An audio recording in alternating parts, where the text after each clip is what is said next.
લોકશાહીના ઇતિહાસમાં પ્રથમ વખત ઠાકોર સમાજ પોતાના હક અને હિતો માટે જ્યારે આગળ આવતો હોય ત્યારે પોતાના સામાજિક હિતો, પોતાની વ્યક્તિગત સુરક્ષા, પરિવારની સુરક્ષા, આર્થિક સુરક્ષાઓ કઈ રીતે હચવાય એની ચિંતા, મહેનત અને મથામણ કરીને જ્યારે કોઈ પણ બંધારણ બનાવ્યું હોય ત્યારે એ બંધારણ ઉપર ક્યાંક ને ક્યાંક કોઈની સમજ હોય, ગેરસમજ હોય, એમનું વ્યક્તિગત કારણ છે.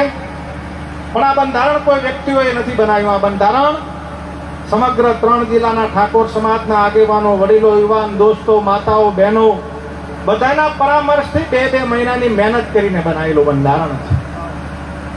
આ બંધારણ કોઈ વ્યક્તિનું નથી, કોઈ ધારાસભ્યશ્રીનું નથી, કોઈ સંસદ સભ્યશ્રીનું નથી.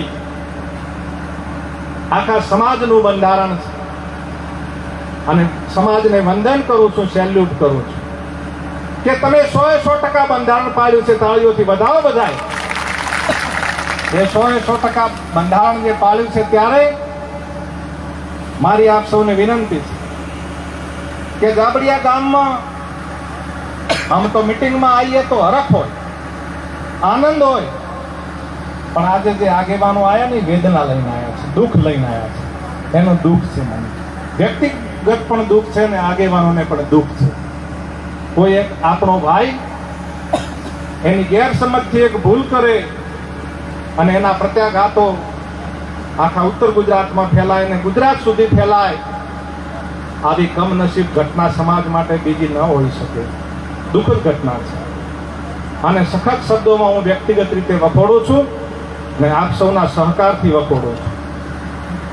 મારી આપ સૌને વિનંતી છે, બનાસકાંઠાના સાંસદ બેન શ્રી જ્ઞાનીબેન ઠાકોર સાહેબ હોય, દિયોદરના ધારાસભ્ય શ્રી કેશાજી ચૌહાણ સાહેબ હોય, કાંકરેજના ધારાસભ્ય ભાઈ શ્રી અમરતજી ઠાકોર સાહેબ હોય, રાધનપુરના ધારાસભ્ય શ્રી રંગજી ઠાકોર સાહેબ હોય, આદરણીય ચંદનસિંહભાઈ હોય, આદરણીય નંદાજી સાહેબ હોય, આદરણીય પિનલબેન હોય, સૌ આગેવાનો સાથે અલ્પેશભાઈ ઠાકોર સાહેબ હોય, સૌ આગેવાનો સાથે ચર્ચા, વિચારણા અને વિમર્શ કરીને જે કંઈ ભૂલો થાય એનું શું, એનું સમાજે શું કરવું, એના માપદંડો શું, એનો ઠપકો કઈ રીતે આપવો, એ ઠપકો આપ્યા પછી નવી ભૂલો ન થાય એના માટે શું, આ બંધારણનું જતન કરવા માટેની એક માર્ગદર્શિકાઓ, ગાઈડલાઈનો છે. અને વિશેષ અભિનંદન આપું છું યુવાન દોસ્તોને કે જ્યારે સોશિયલ મીડિયા ઉપરની વાતો આવે ત્યારે પોઝિટિવ રીતે તમે સોશિયલ મીડિયા ચલાવો છો. તમામને અભિનંદન આપું છું અને ટકોર પણ કરું છું કે નેગેટિવ વિષયને ક્યારેય ન ચલાવતા. તમે આ સમાજનું અને દેશનું ભવિષ્ય છો. તમારા ઉપર તમે સમાજનો પાયો છો. સોશિયલ મીડિયા એ સમાજનો પાયો છે. યુવાન દોસ્તોને મારી વિનંતી છે કે નેગેટિવ જતું હોય તો એને રોકજો અને એમાંથી પોઝિટિવ બનાવવાનો પ્રયત્ન કરજો. બધા આગેવાનો મેં નામ લીધા, એ આગેવાનોની સૂચનાઓ, એમનાથી પરામર્શ, એમનાથી વિચાર વિમર્શ, સંવાદ, વાતચીત કર્યા પછી મને જે કહેવામાં આવ્યું, સૂચન કરવામાં આવ્યું કે ખેમજીભાઈ તમે આ વિષયને મૂકજો. એટલે મને 3-4 બાબતો જે આગેવાનોએ જે ગાઈડલાઈન આપી છે, માર્ગદર્શિકા આપી છે, એના અનુસંધાને હું તો માત્ર તમારો દીકરો એક ચિઠ્ઠીનો ચાકર છું, એનાથી વધારે કાંઈ નથી. માત્ર જે સમિતિએ, આપણી 3 જિલ્લાની સમિતિના જે સૂચનો હતા, મને જે આદેશ થયો કે ભાઈ તમારે વાંચવાના છે તે 3-4 બાબતોના મુદ્દાઓ, આ બંધારણ ભવિષ્યમાં ન તૂટે, એનું જતન થાય, એના માટેની શું આપણી વ્યવસ્થાઓ છે એની વાત મૂકવાની છે સમાજને. એટલે હું જે 3-4 બાબતો છે આપણી સમાજ, જે આપણા આગેવાનશ્રીઓ મને સૂચન કર્યું હતું, નક્કી કર્યું હતું, અને આ ગાઈડલાઈનને, આ માર્ગદર્શિકા ભવિષ્યમાં આપણે જળવાઈ રહેશે. નવી કોઈ ભૂલ નહીં કરે એવી અપેક્ષા રાખીએ છીએ. છતાં પણ ક્યાંક થાય તો એ બધા માટે આ નિયમો લાગુ પડશે. અમરતજી સાહેબ, કોઈ એક વ્યક્તિ માટે નથી. ભાઈ શ્રી ગબ્બરભાઈ હોય કે એમનો પરિવાર જે કોઈ આમાં છે, મિત્રો હોય, એ આપણા ભાઈઓ છે, આપણા કોઈ દુશ્મન નથી.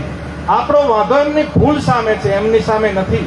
પણ એમણે ભૂલ જે કરી છે એ ભૂલની યોગ્ય સજા, વિવેકપૂર્ણ સજા, સમાજની મર્યાદામાં રહીને સજા, એ તો સમાજ કરે. એમાં કોઈ ભૂલની સજા ન હોય, કર્મની સજા ન હોય, એવું ક્યારેય ન બની શકે. શ્રીમદ ભગવદ્ ગીતામાં પણ નંદાજી સાહેબ કીધું છે કે કર્મ યોગેશુ કૌશલ્યમ. જે કર્મ કરો એનું ફળ તો મળવાનું છે. તમે સારું કરશો તો સારું મળશે, ખરાબ કરશો તો ખરાબ મળશે. હું આપની સમક્ષ જે 3-4 બાબતો ના જે મને જે નક્કી થઈ હતી ગાઈડલાઈન એ આપને વાંચી મળાવું છું. અને આ બાબતને તમે બધાય બનાસકાંઠા જિલ્લો હોય, વાવથરા જિલ્લો હોય, પાટણ જિલ્લો હોય, તમામ સમાજના આગેવાનો, વડીલો, યુવાન દોસ્તો અને પત્રકાર મિત્રોને પણ મારી વિનંતી છે, તમે ખૂબ પોઝિટિવ લીધો છે. તમે આ બંધારણને 4 ચાંદ લગાયા છે. પત્રકારો માટે તાળીઓ પાડો બધાય. એમને વંદન કરું છું, સમાજ વતી સેલ્યુટ કરું છું. અને મારી આગળની વાત જે 3-4 બાબતો આપના ધ્યાન ઉપર મૂકવાની છે ને જે આપણે આજે નક્કી કરવાનું છે એવી 3-4 બાબતો આપના ધ્યાન ઉપર મૂકું છું.